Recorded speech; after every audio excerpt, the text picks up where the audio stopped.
Ay, ito. Tumulog ulit.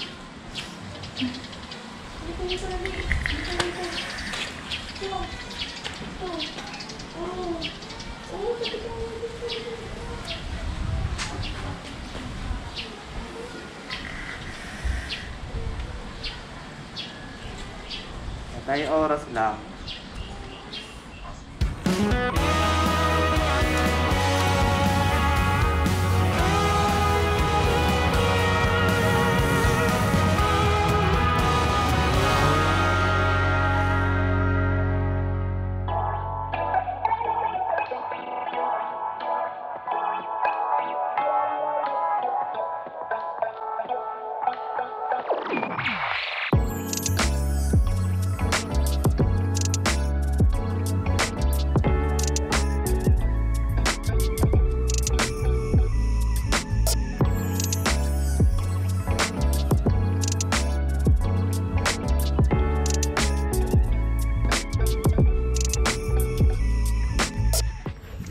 Isang tricks nga dyan, bro.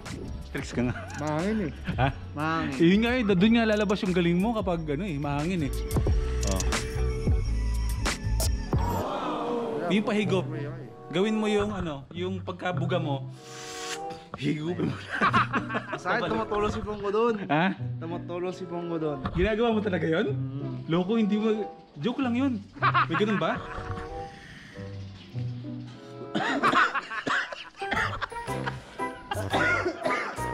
Ay, nako. Bagot time. Bagot talaga. Ayun na mga first timers, kumusta? What's up sa inyo? Anong first time ang meron sa inyo ngayon? Today mga first timers, another kwentuhan na naman, another kulitan, another Dalan. with the hoodlum cutie. Tanggal bagot lang kumbaga. Araw-araw ganito, wala na tayong pinagbago. Sa loob ng isang buwan, ganito lang tayo. Ganito lang, manawa sa akin to pagkatapos. Oo. Pero, Rap, hindi naman tayo pwedeng mag-vlog lang tayo ng ganun-ganun lang na wala namang kabuluhan yung gagawin natin. May naisip ka bang may kabuluhan ngayon? Meron naman. Ano? Challenge. Kaso mukhang malabo din na nagawin mo eh. Oo. Kasi, wala lang. May naisip ka? May naisip akong challenge. Kaso, ang tanong, gustuhin mo ba? Anong challenge yun? Anong challenge ba ang sinasabi mo? Hindi mo. So sa magmamahal na araw na 24 hours no food challenge. Di pwede, mamamatay ako. May sakit ako sa sigmura eh. May Hindi acid kami reflux ng ako eh. tubig guys sa bagay. Huwag ako mamatay. Mananalo ko doon. Pag nawala ako, hindi ako pwede mawala. Kasi mahirap pag wala na ako, ikaw lang matitira. Hindi ka na makulit. Ako makulit talaga, literal eh, ikaw. Ako makulit. Minsan masungit. Minsan ano, mabait. Eh, di naman kasi lalaki talaga to, babae to eh. Uy, loko. Huwag mo akong... Isipin nila, bading nga ako. Hindi ka ba din? Oo, pinagbibintangan ako ng mga bading daw ako. Basta, ano na lang. Hindi kayo na ako, kung saan napupunta yung usapan natin. Ganito na lang, Rap. Total, wala naman talaga tayong ibang gagawin. Puro chikahan lang tayo dito. Ano, ang atin lang naman talaga dito is i-entertain natin yung mga first timers, tsaka yung mga katumba mo na nanonood sa atin sabay kasi natutuwa sila na kahit puro lang tayo daldal dito, eh, na-entertain sila, lalo sa panahon ngayon. Pero ito nga, Rap, kasi syempre sabi ko sa iyo, dapat may katuturan yung ginagawa natin. Dapat may maitulong tayo sa mga first timers tsaka sa mga katumba mo. Okay. Meron ako ditong ginawa kasi, may nilista ako dito na ano? Anti-bagot. Oo, meron ako dito mga tips na sinulat para paano labanan yung kabagutan sa buhay. 'Di ba? Kasi parang majority ngayon bagot na. Lalo na yung mga sanay na sanay talaga sa buhay na laging may ginagawa. Tapos busy, yung mga ganun. Tapos yung iba naman na wala talagang ginagawa diyan na Kaya ko, wala namang ginagawa. sanay ka no. Feeling ko hindi ka na mo problema talaga sa kabagutan. Hindi talaga ako namang problema. Ha? Hindi talaga namang problema. Ang swerte mo naman. Sanay ako mabagot eh. Nakakaingit ka naman. Hindi, kasi yung mga gala moments, tapos ko na yan. Kung high school ako kasi, umuwi ako sa bahay, papasok ako alas 5 ng madaling araw, uwi ako mga alas 2 ng hapon. Pagdating ng alas 3, mamahinga lang ako, ang balik ko na nun, alas 2 ng madaling araw na. Ganon. Oo. Sanay na sanay ka talaga sa kabagutan. Pero nagtataka kasi ako kung bakit ka napupuyat, saka napupuyat tapos tanghali ka na nagigising. Bakit? Ano na yun? Private na sa akin yun. Hindi, ganito na lang. Na kanina kasi nagtanong ako rap sa page. At syempre, kung ano yung mga bagay na pwede natin gawin lahat kapag nababagot na tayo sa buhay, lalo na ngayon. So nag-comment sila, ako naman naglagay ako ng sarili kong pwedeng i-advise sa kanila kung paano labanan ang kabagutan. Meron ako dito mga spaces dito. Baka meron ka rin pwedeng i-suggest sa Ako kanila. tatlo lang. Pero, teka lang. Kasi may mga nakalista na dito. So, hindi naman seryoso to. Puro lang naman kalokohan yung iba dito. Pero iba naman may katuturan. Kasi may nag-comment kanina na sa number 1, paghiwalayin daw natin yung 3-in-1 na kape. So, ibig sabihin, di ba 3-in-1? Ano yung kape?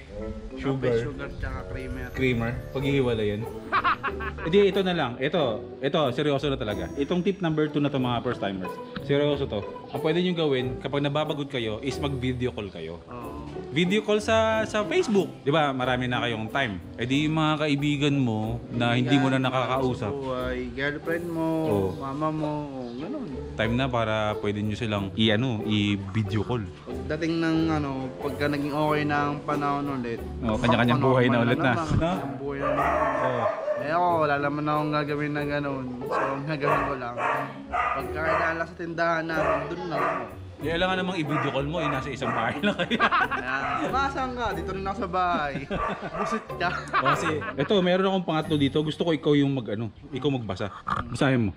May pangatlo. Ano? Video. Videoke. Wala akong talent niya sa pagkanta. Pero sila, meron. Oo. Baka hindi pa nila naisip na pwede mag-videoke. Hindi namin pinagbabawal yung videoke, di ba? Kasi hindi naman ngayon eh. May pagbabawal ng video pag oras na ng gabi. Pero hanggang alas 10 lang. Pero ang pagbibidyoke, pwede niyo siyang gawin bilang isa sa mga panlibang nyo para hindi kayo mabagot sa panahon na ganito. Ayos ba yun? Ayos yun. Basta okay lang, kumanta Sa na amin kayo. kasi di na namin kailangan mag-rent ng video meron na kami yung video kung gusto kumanta ng nanay ko, ng lola ko, ng tita ko, ng kapatid ko, kakanta sila. Pero ako hindi.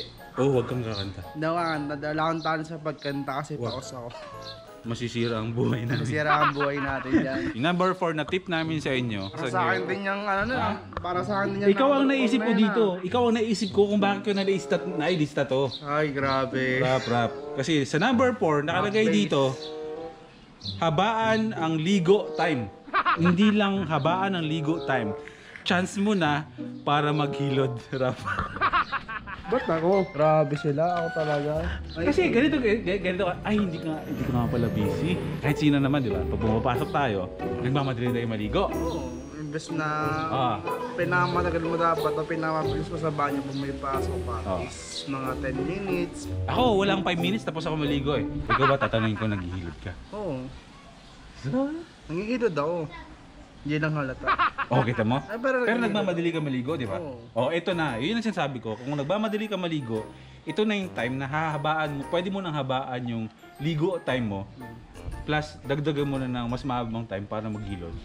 Kasi, naliligo ko habang nanonood ng YouTube, nagpapadugtog. Hindi porn. Hindi naman. Grabe ka naman. Number 5. Ito, malaking bagay ito, bro. Ikaw, may mami ka. Ako, may lola, may nanay din ako. Oo. Ayan, pwede mo nang pagkalibangan yung bunutan mo ng uban yung tatay or nanay mo. Ay, hindi ko binubunutan. Kasi pagka binubunutan mo, lalong nadami. Ang gagawin na lang natin is kulayan na yung buhok ng itim. Ganun na lang. Kaso mabilis lang, yun ang usapan nga dito, Rap. Yung Bunutan. pagpapatay ng oras, hindi Patay ng pagkukulay. oras. Pwede naman. Number 6. Pagkasaing gawin mong sinigang, Sinangag. sinangag, Tapos hindi ka pa nainip kasi matagal gawin yun, di ba? haluin mo pa ng haluin. Pagka nasunog yung ilalim, mapait yung ibabaw. Ay, PM mo lang ng kaibigan mong hindi mo na nakakausap Oo. sa FB. Pwede rin. Biktima ako lagi niyan. Madalas na mga ilang araw na may nang mga nagbe-message sa akin na hindi ko naman kinakausap. Sabi ko, alam ko to. Ginagawa lang akong no. Palipas sa oras. Kunwari kakamustahin lang ako. Tapos ayun na. Nasave ko na yung kunwari mga 30 minutes ko silang chinika. Ayun. O di hindi sila nabagot sa loob ng 30 minutes. Tapos habang tumatagal yung usapan, pa-cold ng pa-cold. Hanggang sa wala. Ay, laway ko. Okay lang. Hanggang sa mawala na yung usapan, ganun lang, walang maayos na goodbye. Sabi ko, kapitan lang to. Ikaw, araw-araw ka bang naglalaban ng damit? Hindi. Hindi, diba? Tuwid linggo lang o pag may free day ka lang. Hindi talaga. Grabe ka. Oo. Buong kaya kita. Ayun, labad eh. Talaga ngayon talaga patay oras talaga yun. Paglalaba. Paglalaba. Okay, ito na yung pinakamaganda. Ito ang marami ang nakaka-relate Ito dito. yung addict siya. Oo, ayan. Mag-TikTok. Ang mag-TikTok, marami ang na-entertain ng TikTok na yan. Dati ayaw ko sa TikTok kasi busy nga ako. Wala pa itong COVID na to.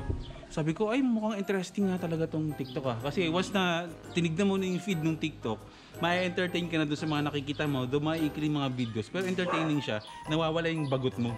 Pero kasi may mga tao kasi sa feed na ayaw ng TikTok. Ayaw ng TikTok, pero pinapanood. Oo nga, pero syempre, alam niyo naman, 'di ba, sa panahon ngayon, huwag nating pigilan yung bawat tao na maghanap kung paano nila i-entertain yung sarili nila. Kung may mga taong masaya sa TikTok, hayaan natin sila. Kung ayaw nyo sa kanila mag-TikTok, ay di wag nyo panoorin yung TikTok nila. Pero kasi sa panahon ngayon, kailangan natin ng mga bagay. Kasi kung wala kang gagawin, nakatutukan lang sa cellphone mo, mas bagot. Oo, di ba? So kanya-kanyang entertain lang yan ng mga sarili. Kaya para sa akin, yung TikTok, ang laki ng bagay na nagagawa niya para entertain tayo. Ito na yung pinaka number 10, yung pinaka magandang gawin, bro, nila. Ang manood ng vlogs namin ni BP. Di ba? Medyo, sabi natin ngayon, magkakasama kami at the same time. Iba na kami na channel. Kuya BP, yung boy first time sa akin naman yung Hoodlum Cutie. Ano ba yung mga content mo doon kasi in-upload mo? Yung mga pampano na, patawa lang, ganun. Oo. At the same time, sahal ko na rin yung negosyo namin. Mm.